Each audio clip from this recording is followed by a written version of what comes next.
Okay, we're at the Acadian Village. We're just getting through the visitor center out to the village.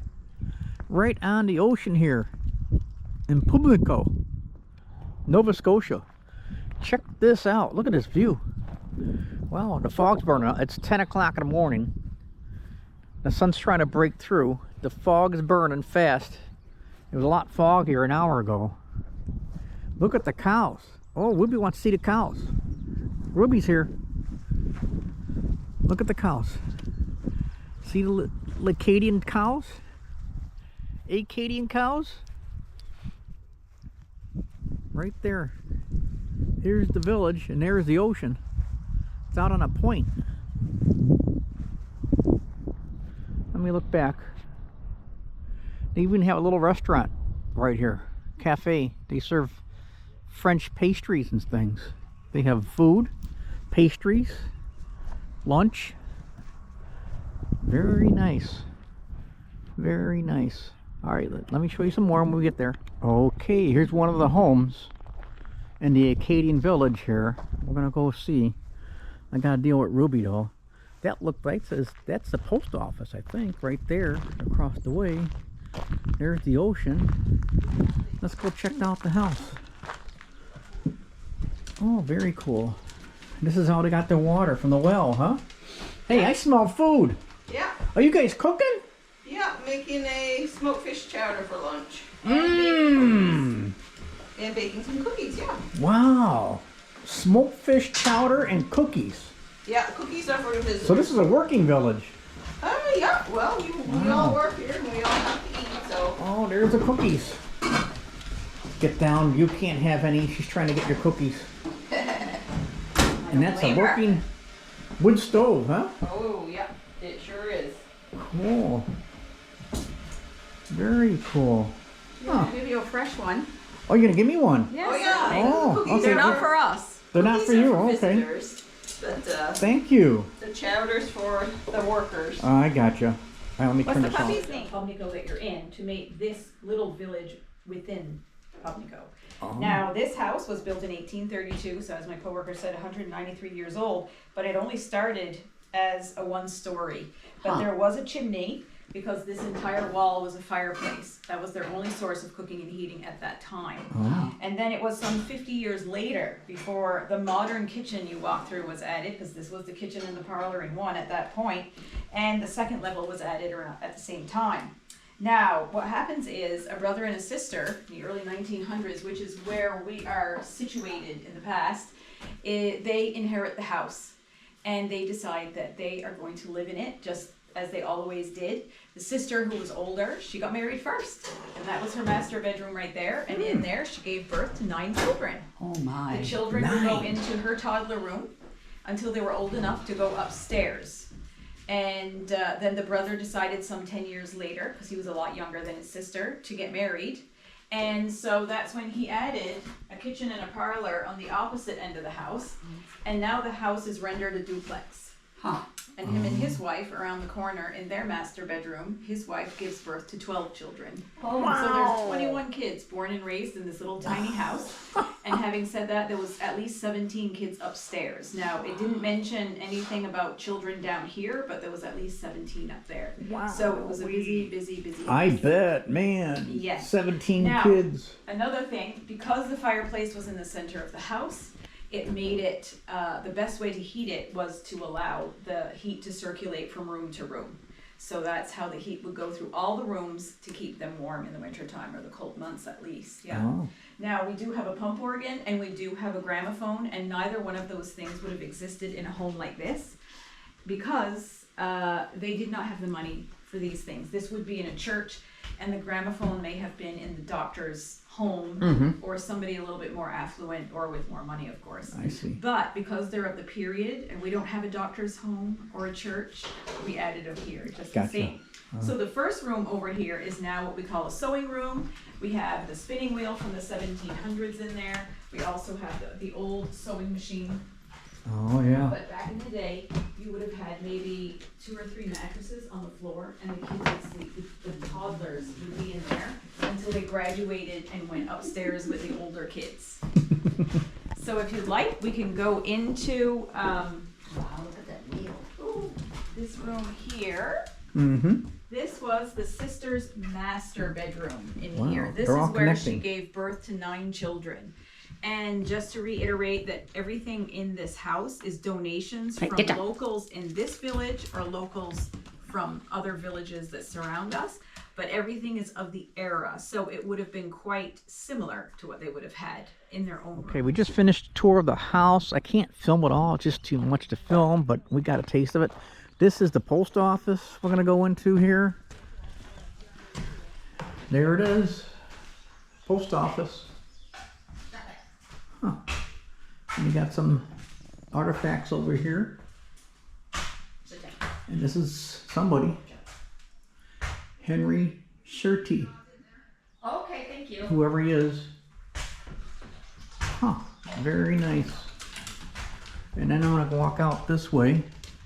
I'm gonna head down the hill that way to the blacksmith next. Okay, as we walk, you could tell the sun's coming out. It's getting blue. The fog's burning out. We're going to the blacksmith down here. Look at that view. Wow. Fog burning off on the ocean. There's no wind today. It's just beautiful. It's clearer that way.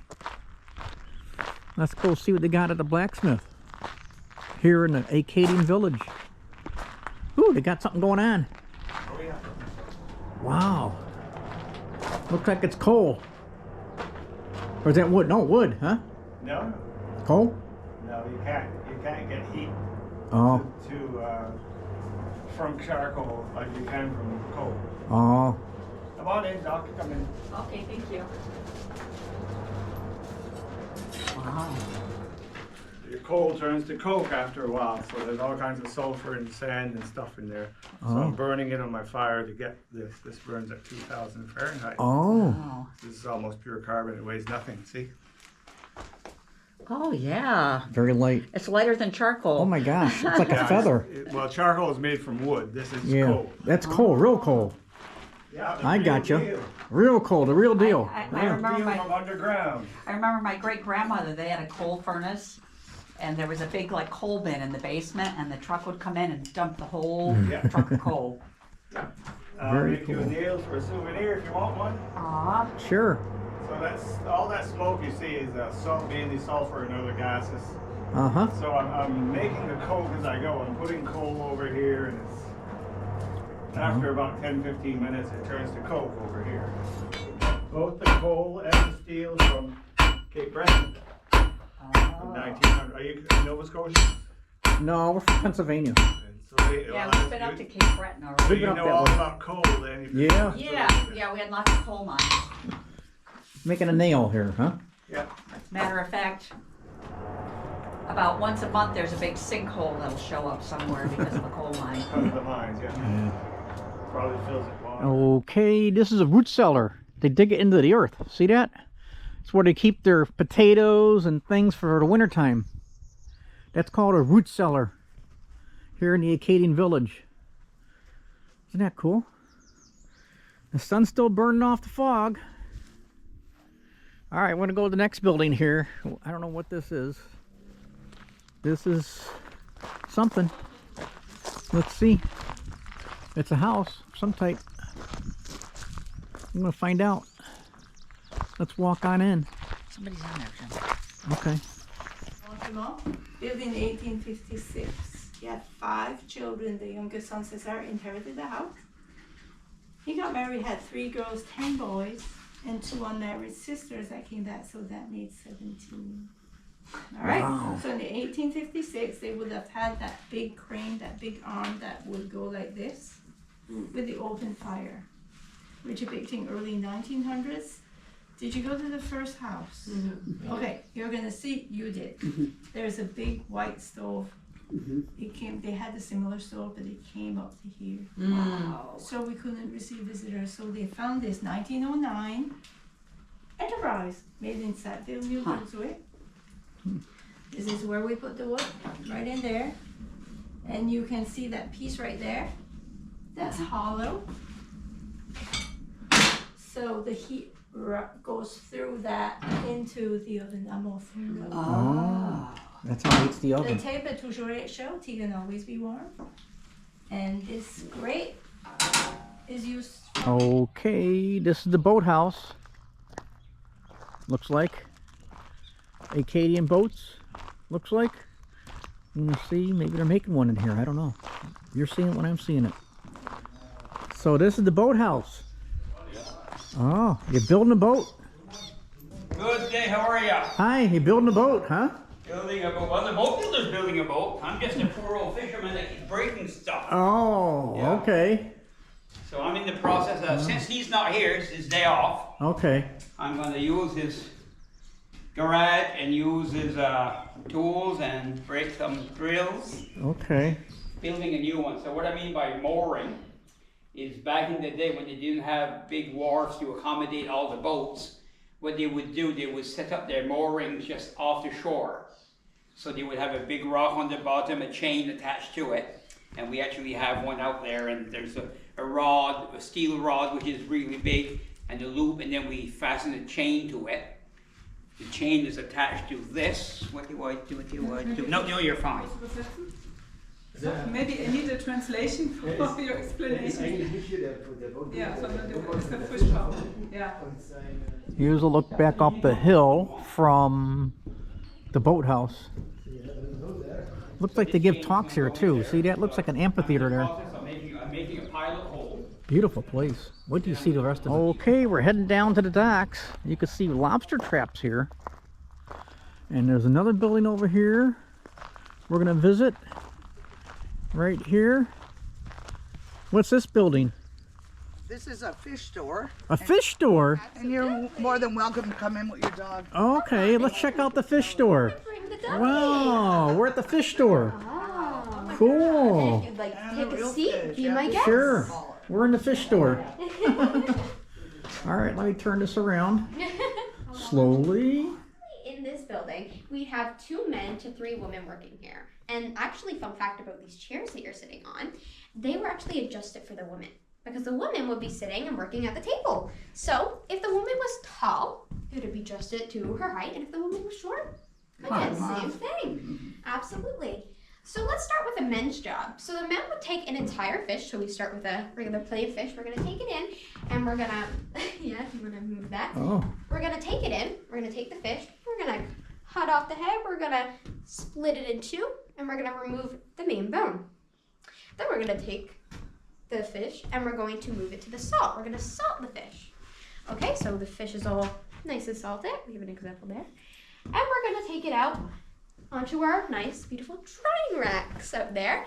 And we're gonna let the fish dry. Now, depending on the weather, it's gonna depend how long it's gonna take. So probably up to like 2 weeks, and we hope it's nice so we can get it done quicker, because if it rains and stuff, well, we might need to restart our process. Oh no. That could be a bit annoying. So then once it's done drying, we're gonna bring it in. It's gonna look something like this. And this is where the ladies come into play. So the ladies, their job, I'm gonna grab this before I start. Their job is to feel the fish. So they're going to feel the fish for all its bones, and they're going to remove them one by one. oh boy. And then they're going to save that. With the skin, they're going to remove the fish skin, and they're going to save the skin. Huh. So we're going to move over to the boxes really quickly. So they're going to package up the fish. They're going to cut it up kind of like this, Oh, and they're going to put them in boxes. We got a 1 pound box here, so it's smaller, and we salted have codfish. yes. Nowadays, we don't use codfish and we use polyp because we've kind of overfished codfish. So this one's a 2 pound box, bigger than the 1 pound, we can see. And on this box, we can see that it states boneless fish. Mm-hmm. But over the years, we can identify that they changed their packaging to bonefish. So we can assume with this information that there must have been a couple mistakes, because we're only human, we make mistakes, and there must have been a couple bones that had gotten caught. So to make sure that they didn't get sued or didn't get in trouble, they were like, we're gonna change our packaging to bone, just in case. So, and then they would take all of these boxes. So once they're done packaging them all up, package, they're gonna come over to their 40 pound box and they're gonna put them on in there and they're gonna ship across the entire world, which I find super cool. Yeah. How long would that fish last in that box? So it could last around a year, pretty sure, Wow. if it was cool And and dry. Fresh them up to create fertilizer for their gardens. So very They cool would put them use. outside, dry them, crush them. So the bones would be fertilizer for the. Rot. Okay. Okay, so Exactly. Oh, everything has to be dry. So, for their fish skin, I always get the first part of this messed Okay. up. I don't quite know the word of what they put the fish skin in at they first. put them in a metal vat or a metal barrel. We can use either one. As long as it was something metal and they would have made a fire underneath, they would have put their skins in that metal barrel. They would have like added so? water to it, and once the barrels the juices would have turned brown, it was actually fish glue that she made. Oh my Fish glue. Absolutely. But Huh. the proteins in the skin will make all the adhesive in the glue. Get out. It's Really? amazing. This one in specific that we're looking at was sealed around 15 years ago, and whoever sealed this one used vinegar as a preservative to preserve the glue. But the Acadians, we didn't have access to vinegar. So what they would do is they would kind of dry it out, turn it into kind of powder, and when they wanted to reuse their glue, so they wanted glue, fish glue, they would take some water and reactivate it to this consistency. So this one, even though it was sealed 15 years ago, it is still sticky and it still smells like vinegar. So if you want to touch that, feel that, smell it, do whatever. Very cool. Wow. They would often use this on their oil Oh, gear yeah, that's for real gluey. repairmen. Huh. Yes, it's very. Now, So what is that? That's a swordfish nose. A swordfish nose. I'd like to Whoa. say It's his Boy, that's it's his heavy, too. sword, Yep. Yeah, it's a sword, Wow. and we can obviously Swordfish see. nose. Okay. Yes. Well, that's on the end of his face. It's not really a Yeah, nose. yeah, I'm yeah, not yeah. sure what you want to call it, like a tusk. A tusk Yep. or a nose. I like to call it a nose Swordfish. too, Yeah. but it's up to you. Kind it's of like reminds Pinocchio. Absolutely reminds me of Pinocchio. He told a fib or two. Okay, we're at the lobster hut now. We're coming to the lobster hut. There's the lobster boat there. There's the ocean. Look at, as we come here, the fog burnt off. It's a beautiful sunny day now. Yeah. Wow. All right, let's see the lobster traps. Wow. All right. So before we get to the traps, I'll talk to you guys Sure, a little yeah. about this net here. Okay. So this is what the fisherman would do to kind of get his bait or get a little bit of feed for his family, right? Uh-huh. So it's a gill net. They float like a wall with weights on the bottom and floats on the top. And when the fish go through it, that line gets them right in their gills. And that's where they're stuck, right? Gill net. Yeah. So they can't swim backwards, so that's how they get caught. It's all made from cotton, and it's about 11 miles of line.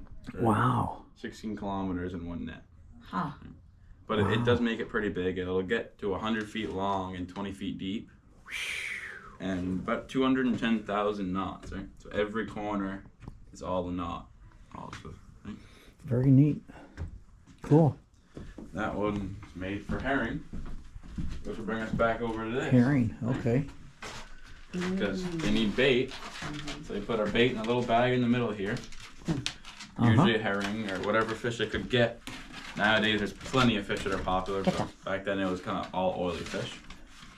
And the lobster will come in up this ramp here, right? And he falls down into the first room. But since there's no ramp to get back up, that's where he has trouble, right? He can't pick up to leave without that ramp. So he'll kind of follow the bottom on either of these sides, and he'll end up going into these next rooms thinking he's on his way out, but he's really caught, right? I see. So in the middle is the kitchen, and both sides are the bedrooms. The traps. Huh. Yeah, okay. Now, if you get several lobsters in one side, won't they injure each other with their claws? They do, yeah.